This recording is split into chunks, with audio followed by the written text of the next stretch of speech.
What is going on, everybody? I want to welcome you to Bible and Minecraft. Do you like Minecraft? Have you ever played Minecraft perhaps on a tablet or a console? Or maybe like me, I play on the computer.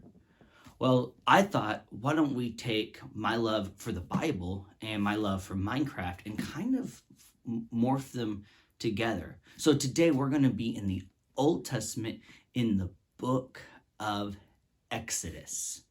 Today we're going to be talking a little bit about a guy named Moses. Now, before we get to where we start with the Minecraft, Moses was born in a time where his people, the Hebrews, the Israelites, God's children, were being slaves in Egypt. And so when he was born, he was actually in danger. So his mom put him in a basket and sent him down the Nile River, trusting God to take care of him. Well, he ended up in the arms of Pharaoh's daughter and was raised in the palace and was raised as an Egyptian. And then as he got older, he found out that he was not an Egyptian and made some choices, and there's some consequences, and he ran. He fled from Egypt, gave up his royalty, and lived in the wilderness and became a shepherd, met some people. And in the wilderness is where we begin.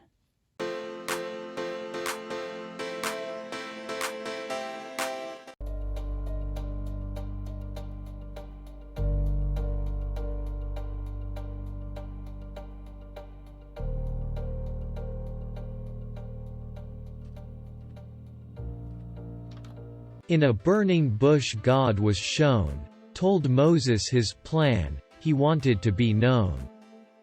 God sent Moses to Egypt, the land of kings, to save his people from slavery.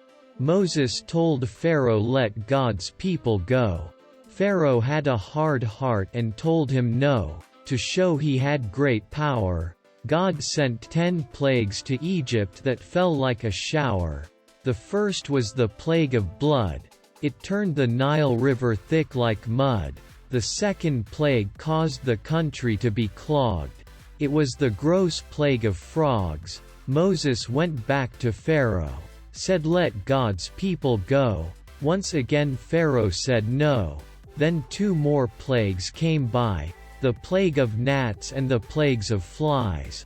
Then another one that hit like a rock, the plague that killed their livestock. Once again Moses told Pharaoh let God's people go. Okay, guys, see, those are X's, okay? So that's a dead cow, dead livestock. See what I did there with the X's on the eyeballs? But Pharaoh still said no. Then 2 more plagues came that took a toil, the plagues of hail and boils. Pharaoh continued to say no. God's power continued to be showed. Then the Lord filled the land with locusts, made it hard for the Egyptians to focus. Then the 9th plague of darkness. Pharaoh was still being heartless.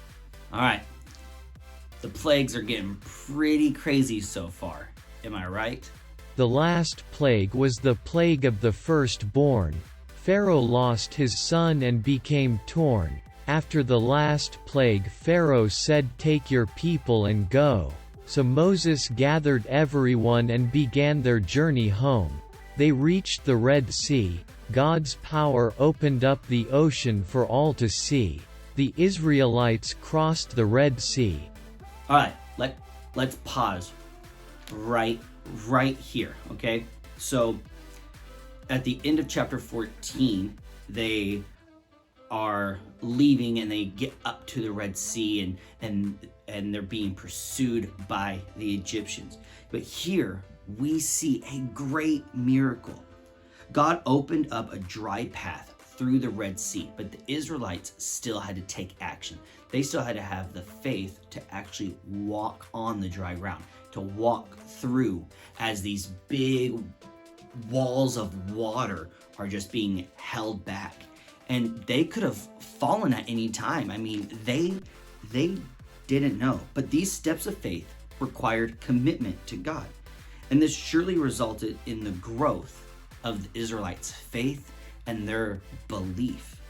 The miracle that God works in our lives also requires that we respond in faith, stepping out to receive all the blessings He desires. Then Pharaoh chased after them with his army. When God's people were safe on the other side, He closed the sea, nowhere for the Egyptians to hide. God's power is surely great. By this story we can see, with God's help Moses set his people free. So there they go. They're free. The waters have closed. The Egyptians aren't following them anymore. Let's talk a little bit more about that miracle of the Red Sea parting. Israel's escape through the Red Sea took a mighty miracle from God and an act of faith by the Israelites. Often the road to victory is not easy, but it's worth it. There will be something to rejoice about in the end if we depend on God's help through it. And when we gain the victory, we need to stand up, sing, rejoice, and remember God's miracle on our behalf. So take a second and think. Maybe something big, maybe something small, but when is a time that you've seen a miracle or you've seen some sort of God's provision in your life? I'll give you a quick example before we close up today. So while I was in college, someone came and spoke, and through a series of questions, it led to like 3 people left standing, and I was one of the 3. And they gave us cold hard cash. It was awesome.